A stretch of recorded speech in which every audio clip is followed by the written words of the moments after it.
Saudara, setelah bangsa Israel mengatakan ini, segala firman-Mu akan aku lakukan. Dan Tuhan Yesus mengasih 10 perintah Allah.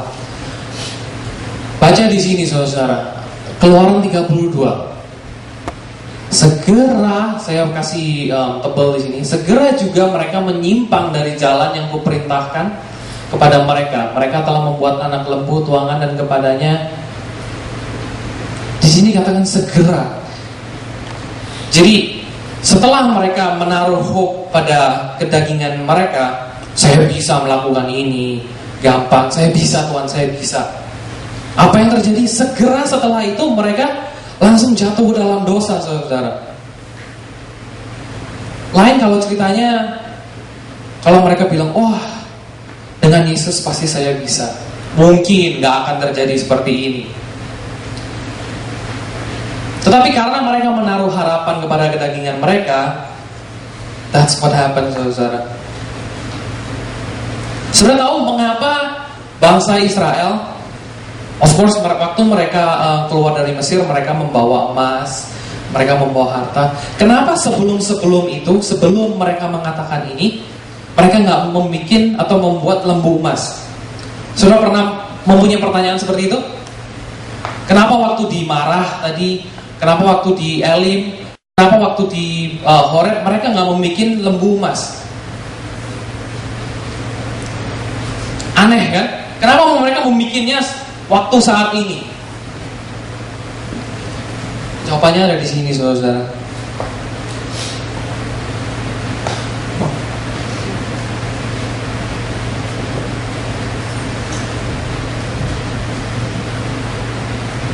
Kok macet? Next. Di Roma 3. Sebab tidak seorang pun yang dapat dibenarkan di hadapan Allah oleh karena melakukan hukum Taurat. Karena justru oleh hukum Taurat orang mengenal dosa. Jadi sebelum hukum Taurat, kayaknya bangsa Israel tuh gak mengenal dosa. Mereka bersungut-sungut. Apa yang Tuhan Yesus lakukan? Kamu berdosa, bertobat. No. Apa yang Tuhan Yesus lakukan? Tuhan Yesus membantu mereka. Tuhan Yesus memberikan jawaban kepada hidupan mereka. Gak lama lagi, mereka gak percaya lagi. Mereka bersungut-sungut lagi. Mereka komplain lagi. Saudara tahu komplain itu dosa? Amin. Mereka komplain lagi. Apa yang Tuhan Yesus lakukan? Bertobatlah engkau orang yang berdosa. No. Tuhan, apa yang Tuhan Yesus katakan? Tuhan Yesus langsung memberi jawaban kepada Musa. Musa, pukul batu itu keluar air. Amin. Itu adalah Tuhan Yesus yang harusnya kita kenal. Amin. Mungkin banyak saudara mengenal Tuhan Yesus sebagai Tuhan Yesus yang judgmental, Tuhan Yesus yang selalu menghakimi. Amin. Kalau Tuhan Yesus itu Tuhan yang menghakimi, Tuhan yang selalu menuduh kesalahan Anda, seharusnya Tuhan udah langsung murka. Seharusnya Tuhan udah langsung marah waktu bangsa Israel komplain seperti itu.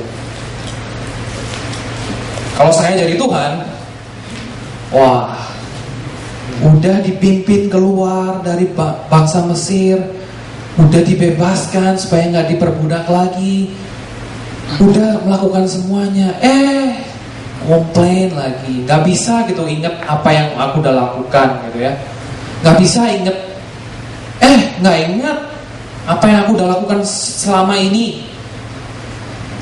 Tetap Tuhan Yesus memberkati. Gak lama lagi, begitu lagi Tuhan Yesus tetap memberkati. Itu adalah Tuhan Yesus yang saudara harusnya kenal. Amin. Next.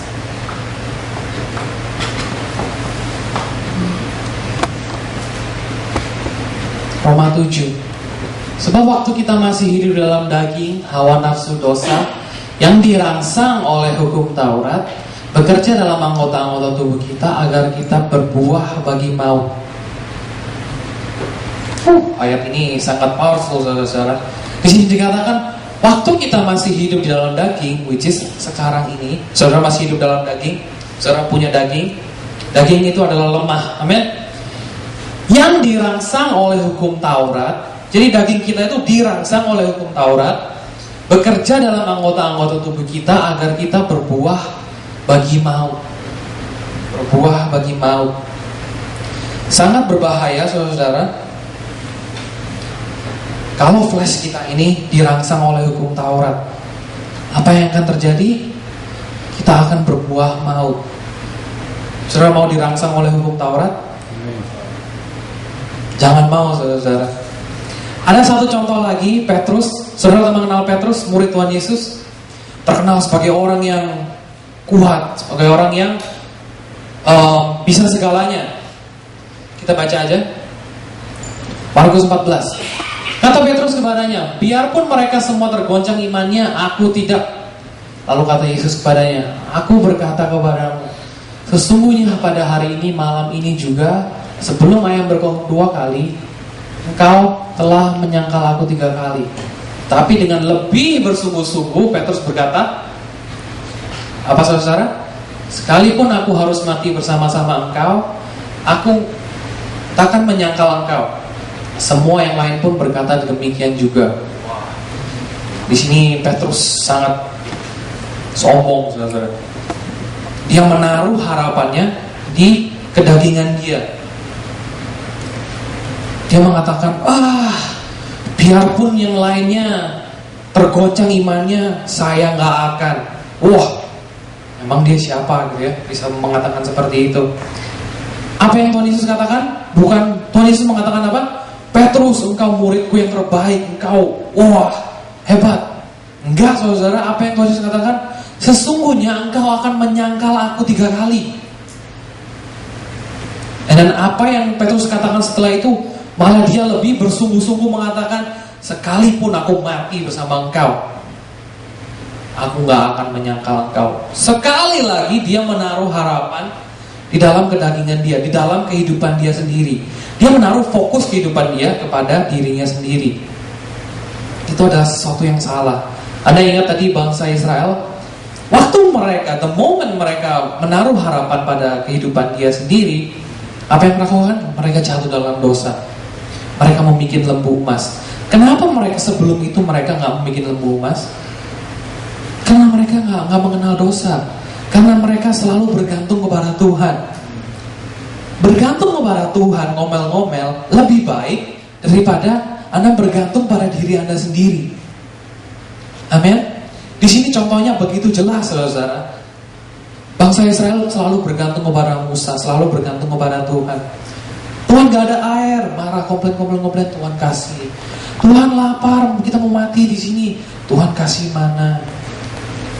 Saudara, dalam kehidupan saudara, Anda gak perlu khawatir, saudara. Karena apa? Tuhan Yesus yang kita kenal adalah Tuhan Yesus yang seperti itu. Anda mengalami masalah, minta sama Tuhan. Tuhan, masalah ini, saya percaya Engkau udah memberkati saya, segala berkat rohani ada di dalam saya, sudah Engkau karuniakan kepada saya. Dan Tuhan Yesus langsung menjawab pertanyaan saudara. Jangan Anda seperti bangsa Israel setelah mengandalkan dirinya sendiri, atau Petrus. Saya bisa pasti Tuhan, saya bisa. Tenang aja, pasti saya bisa. Apa yang terjadi saudara? At this moment, setelah itu, pada malam hari itu juga, dia menyangkal Tuhan Yesus 3 kali. Ada anak kecil mengatakan, bukannya kamu yang selalu bersama-sama Yesus? Bukan. Siapa? Dia gak bisa ingat apa yang tadi dia bilang. Dia mengatakan, biar yang lain goyah, saya tetap kuat. Tuhan Yesus mengatakan, sesungguhnya engkau akan menyangkal aku. Apa yang Petrus lakukan saudara? Lebih bersungguh-sungguh mengatakan, biarpun engkau harus mati, saya akan tetap mati bersama engkau. Saya gak akan menyangkal engkau. Itu attitude yang salah saudara. Tuhan Yesus begitu baik mengatakan, sesungguhnya engkau akan menyangkal aku. Kalau Petrus mengatakan, Tuhan, yes, saya mau berjalan bersama engkau, saya mau bergantung pada engkau. saya nggak bisa melakukan ini sendiri. Mungkin dia nggak akan menyangkal Tuhan Yesus, tapi rencana Tuhan Yesus berbeda. Amin. Dia mau kita belajar. Amin. 1 Korintus 15. Sengat maut ialah dosa dan kuasa dosa ialah hukum Taurat. Berkali-kali dikatakan di sini. Sengat maut ialah dosa dan kuasa dosa adalah hukum Taurat. Jadi kalau Anda fokus kepada kedagingan Anda, fokus pada hukum Taurat, Anda fokusnya saya nggak boleh membunuh, saya nggak boleh mencuri, saya harus memberi lebih pada Tuhan, saya harus ini, saya harus itu, saya harus ini, saya harus itu. Kalau Anda fokusnya di situ seperti yang bangsa Israel atau Petrus, Anda nggak akan kemana-mana. Yang ada Anda akan jatuh. Amin. Biarpun Anda jatuh, saudara percaya Tuhan nggak akan tinggalkan Anda. Amin. Tetapi kalau Anda bisa nggak jatuh, jangan jatuh dong.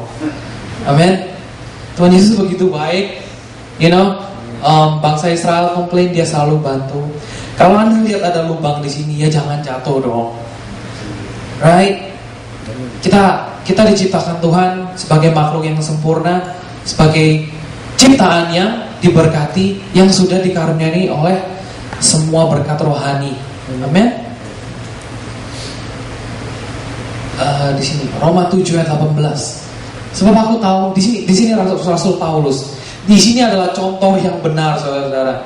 Anda tahu Rasul Paulus? Rasul Paulus itu nggak pernah ketemu Tuhan Yesus, saudara. Rasul Paulus sebelumnya namanya adalah Saulus. Dia itu menganiaya orang Kristen, dia membunuh orang Kristen. Pokoknya dia tuh nggak suka sama orang Kristen. Kalau dia melihat orang Kristen lagi beribadah atau berdoa, ditangkap, dimasukin penjara, saudara, atau mungkin dibunuh. Itu adalah Saulus sebelum mengenal Tuhan Yesus, sebelum tahu siapa Yesus itu. Tapi apa yang terjadi, saudara? Dia ceritanya dia menjadi buta karena melihat cahaya yang begitu terang. And then ceritanya dia menjadi rasul yang sangat luar biasa.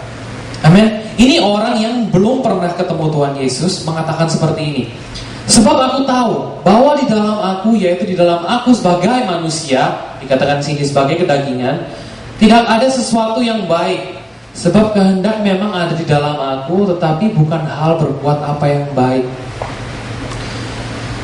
Sosok orang yang sangat berbeda. Satu udah ikut Tuhan Yesus, satu Petrus adalah dipilih Tuhan Yesus menjadi muridnya. Setiap hari bersama Tuhan Yesus, apa yang Petrus lakukan? Dia menaruh harapan pada dirinya sendiri. Ini orang Rasul Paulus gak pernah ketemu Tuhan Yesus, gak pernah tahu Yesus itu siapa, tapi dia bisa mengatakan seperti ini. Gak ada yang baik dalam kehidupan kita. Which is benar, saudara. Gak ada yang baik dari kedagingan ini. Memang semua kehendak ada di dalam aku, tetapi apa?